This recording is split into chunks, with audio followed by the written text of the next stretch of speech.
Hello everyone, this is Abu Zafar. Welcome to my channel. আজকে আমরা review করব Lenovo LP40 এই budget friendly true wireless হেডফোনটির। So ফার্স্টেই চলুন দেখে ফেলি এর কুইক আনবক্সিংটি।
আশা করি এর আনবক্সিংটি ভালো লেগেছে। এখন আমরা এর রিভিউ অ্যান্ড ডিটেইল নিয়ে কথা বলবো। ফার্স্টই কথা বলা যাক এর ডিজাইন নিয়ে। এই হেডফোনটি খুবই light weight and smallest headphone. এই হেডফোনটির বিল্ড কোয়ালিটি খুবই সিম্পল। এই হেডফোনটি প্লাস্টিক ম্যাটেরিয়ালের তৈরি। হেডফোনটির প্লাস্টিক ম্যাটেরিয়ালটি ততটা লাক্সারিয়াস না। এর ডিজাইন অ্যান্ড লুক অনেকটা অ্যাপেলের এয়ারপডের সাথে মিল রয়েছে। এ কারণে একে অ্যাপেল এয়ারপড কিলারও বলা হয়। আমি এই হেডফোনটি ইউজ করে দেখেছি। এই হেডফোনটির আর্গোনমিক ডিজাইনের কারণে এবং এর লাইট ওয়েটের কারণে এটি একটি কমপ্লিট কমফোর্টেবল দেয়। এছাড়াও উল্টো পাশে একটি বাটন রয়েছে। এই বাটনটি প্রেস করে জানা যায় এর চার্জ কতটুকু রয়েছে। বেসিক্যালি এটিতে দুটি লাইট শো করে, একটি গ্রিন লাইট অ্যান্ড একটি red light. So red light means charge শেষের দিকে চলে এসেছে। USB Type-C পোর্ট থাকার কারণে এই হেডফোনটিতে পাওয়া যাবে quick charge facility. So design নিয়ে বলতে গেলে বলা যায় এই হেডফোনটির build quality not up to the mark. Obviously এর প্রাইস রেঞ্জে এই বিল্ড কোয়ালিটি ইজ সাফিসিয়েন্ট আমি মনে করি। এছাড়াও এই হেডফোনটিতে রয়েছে IPX3, যার কারণে এটিতে ওয়াটার রেজিস্ট্যান্স এই সুবিধাটি পাওয়া যাবে।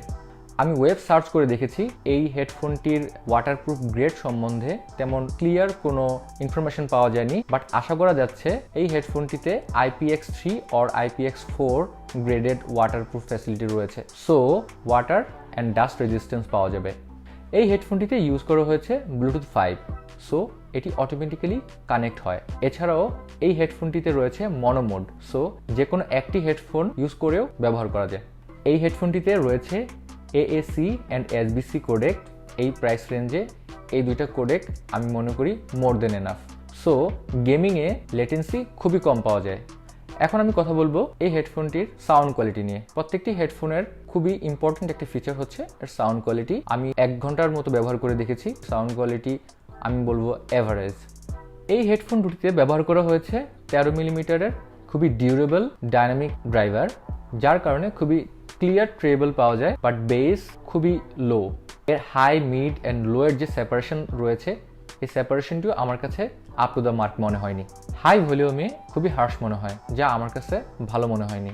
Let's discuss it's microphone quality. Microphone quality not good but fair.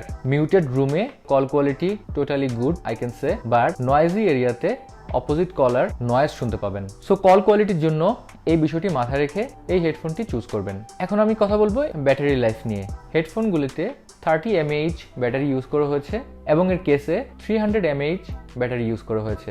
এই হেডফোনগুলিতে 3 আওয়ার্স ব্যাকআপ পাওয়া যাবে অ্যান্ড এর কেসের মাধ্যমে আরও 9 ঘন্টা ব্যাকআপ পাওয়া যাবে। সো টোটালি হেডফোনটিতে 12 ঘন্টা ব্যাকআপ পাওয়া যাবে, যা বর্তমান TWS গুলোর চেয়ে খুবই কম। বাট আমি যদি এর প্রাইস রেঞ্জ চিন্তা করে দেখি তাহলে অবশ্যই এটা ইউজেবল। এই হেডফোনটি টোটাল চার্জ হতে 1 ঘন্টা 30 মিনিট সময় লাগে। চলুন জেনে নেওয়া যাক টাচ কন্ট্রোল ফিচার সম্বন্ধে। এই হেডফোনটিতে একবার টাচ বা ট্যাপ করে মিউজিক প্লে অর পজ করা যায়। এর রাইট হেডফোনটিতে পরপর 2 বার ট্যাপ করে ভলিউম ইনক্রিজ করা যায় অ্যান্ড এর লেফট হেডফোনটিতে পরপর 2 বার ট্যাপ করে ভলিউম ডিক্রিজ করা যায়।